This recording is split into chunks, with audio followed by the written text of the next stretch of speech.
Bonjour à toutes et à tous, je suis très heureux de vous retrouver à nouveau et de continuer notre réflexion concernant ce qu'on appelle la gestion des ressources humaines. Aujourd'hui, notre réflexion d'aujourd'hui portera sur ce qu'on appelle les obligations de l'employeur et les obligations donc de l'employé.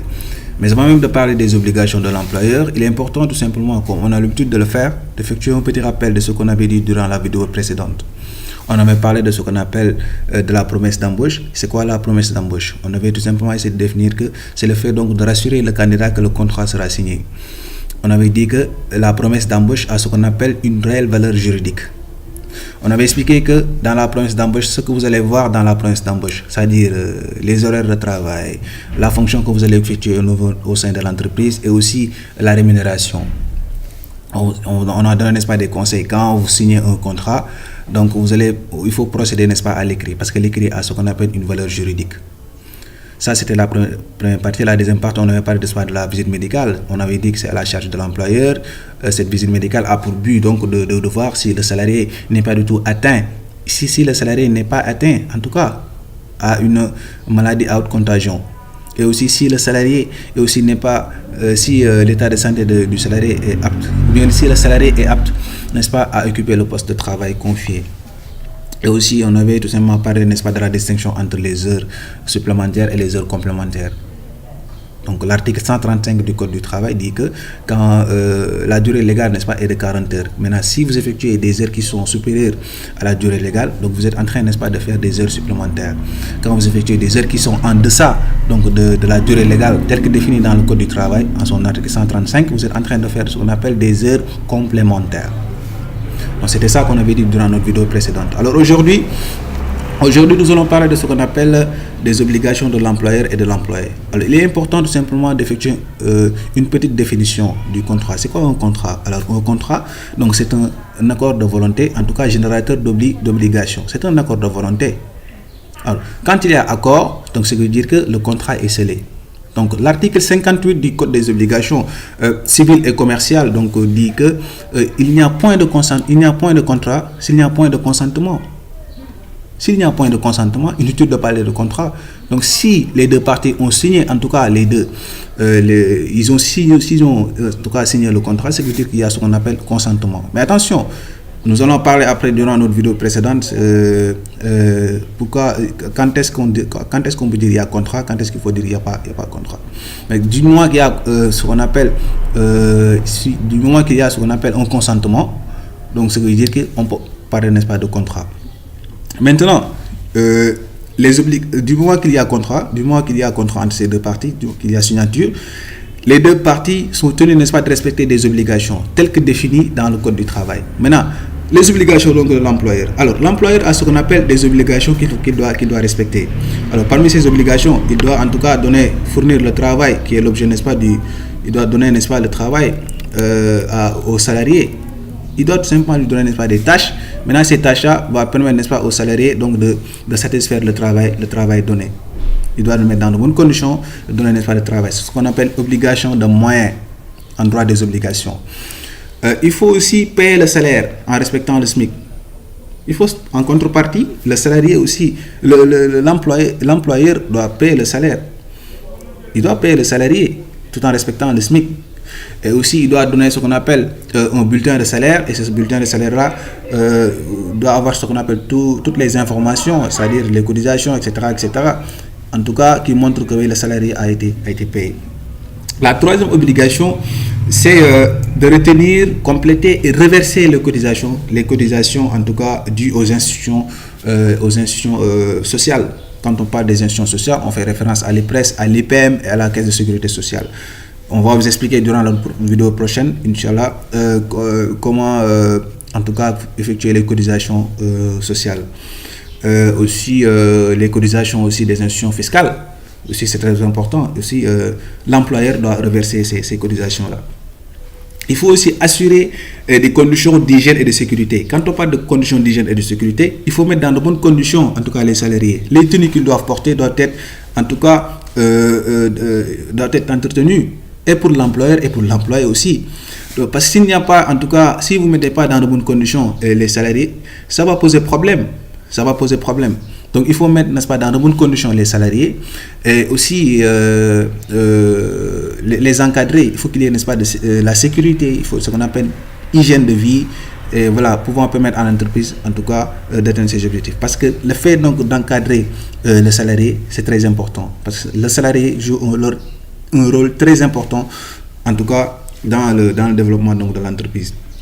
Alors, l'autre obligation, c'est tout simplement mettre en place des horaires de travail conformes aux dispositions légales et réglementaires. Donc, le Code du travail dit qu'il faut mettre, n'est-ce pas, des horaires de travail. Ces horaires-là vont encadrer en tout cas l'espace de travail du salarié. Il doit savoir quand est-ce qu'il va, à quelle heure il va commencer et à quelle heure aussi il va terminer son travail. S'il a la possibilité donc de faire des heures supplémentaires, tant pis. Donc il faut en tout cas mettre en place des heures de travail. Respecter aussi la règle du repos hebdomadaire. Un travailleur qui travaille donc du lundi jusqu'au vendredi ou bien jusqu'au samedi, il a droit à un jour de repos ou bien 2 jours de repos. Dans certaines entreprises, c'est 24 heures. Dans d'autres, c'est 48 heures. Respecter aussi et faire respecter les libertés collectives et individuelles. Chaque salarié a des droits. Il faut respecter donc ces droits-là. Donc, il ne faut pas tout simplement violer les droits, n'est-ce pas, des individus.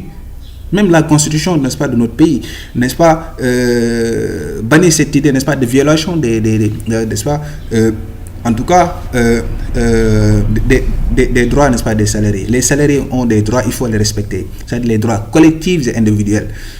Droit, n'est-ce pas, de se constituer en syndicat, droit, n'est-ce pas, de faire des revendications, etc., etc. Prévenir et réprimer toute discrimination. Vous savez, les néo-institutionnalistes, ils ont effectué des recherches, ils ont dit que la discrimination peut être source, n'est-ce pas, de déstabilisation au sein de l'entreprise. Parce que quand il y a discrimination au sein de l'entreprise a une forte chance, n'est-ce pas, de tomber en faillite. D'ailleurs, même la résolution numéro 111 de l'Organisation internationale, en tout cas du travail, bannir cette idée de discrimination. Ils ont banni cette idée. Donc la discrimination au sein de l'entreprise, n'est-ce pas, n'a pas sa place dans l'entreprise et même dans l'administration publique. Donc il faut éviter, n'est-ce pas, la discrimination. Informer les salariés des mesures prises, n'est-ce pas, dans le cadre du contrôle, n'est-ce pas, de leurs activités. Quand l'employeur a mis en place, n'est-ce pas, quand l'employeur a mis en place des caméras de surveillance, il doit tout simplement aviser, il doit dire aux salariés qu'il a mis en place, n'est-ce pas, des caméras de surveillance qui contrôlent, n'est-ce pas, leurs activités. Donc il faut informer les salariés, c'est très important. Et aussi tenir à jour le registre donc, de l'employeur, enregistrant tous les contrats signés avec les employés. Il y a un registre, quand vous allez dans les directions des ressources humaines, il y a ce qu'on appelle un registre, des registres qui enregistrent, n'est-ce pas, tous les contrats signés que les employés, n'est-ce pas, ont signés.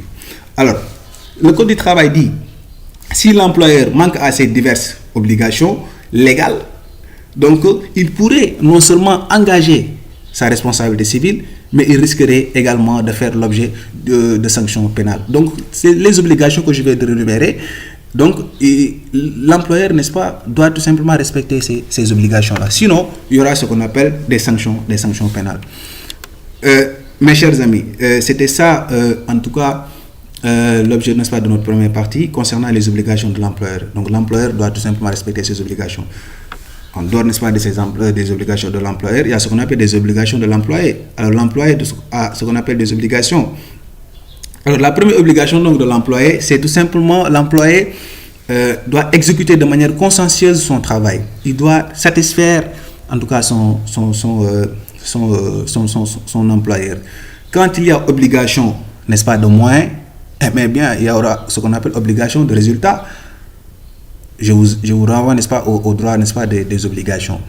Donc ici, exécuter de manière consciencieuse, donc l'employé a ce qu'on appelle, il doit tout simplement effectuer, il doit en tout cas avoir ce qu'on appelle des obligations donc de résultats, il doit satisfaire son employeur et aussi entretenir aussi voilà, la tâche qu'on lui a donnée. Donc il doit aussi se soumettre au pouvoir de direction de l'employeur. Donc vous savez, l'employeur aussi, du moins ici, il est le supérieur. Il ne doit pas tout simplement diriger avec l'idée donc de Machiavel. Machiavel qui disait que dans son ouvrage intitulé Le Prince, il est plus sûr d'être craint que d'être aimé. Nous sommes dans un contexte où il faut diriger avec cette idée, avec ce principe, quand on dit qu'il est plus sûr d'être respecté que d'être aimé. Parce que si vous êtes respecté, vous avez 1000 chances tout simplement que votre salarié vous satisfait. Ils vont tout simplement en tout cas atteindre, n'est-ce pas, les objectifs.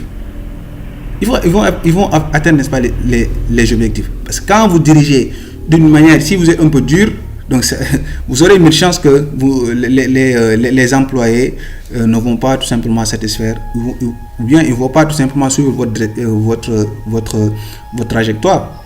Mais quand vous donnez des directives, il ne faut pas en tout cas respecter ces directives-là. Donc il est plus sûr d'être respecté que d'être craint. Parce que nous sommes dans un contexte marqué par ce qu'on appelle la mondialisation, par ce qu'on appelle la concurrence.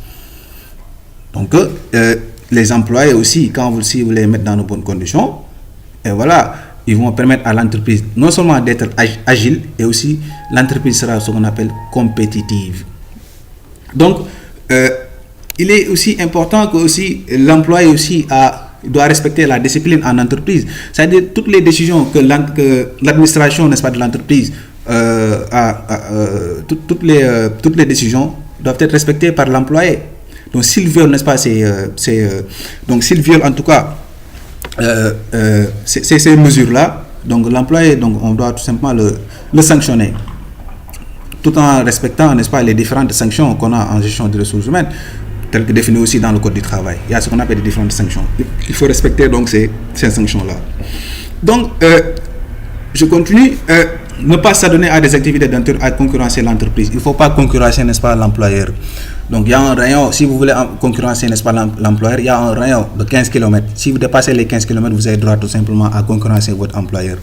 Alors, ne pas divulguer des informations dont il a connaissance dans le cadre, n'est-ce pas, de ses activités. Vous ne devez pas divulguer les informations, n'est-ce pas, de l'entreprise. Il faut garder d'une manière secrète, n'est-ce pas, les informations de l'entreprise. Prendre soin le matériel confié. Quand on vous donne, n'est-ce pas, une voiture de fonction, quand on vous donne, n'est-ce pas, des privilèges, il faut tout simplement garder ces privilèges-là, parce que, oui, sinon, si vous ne le faites pas, en tout cas, il y aura ce qu'on appelle des poursuites. Il faut, en tout cas, entretenir, en tout cas, ce qu'on vous a donné, c'est-à-dire le matériel qu'on vous a confié, voiture de fonction, moto, etc., etc. Il faut confier cela.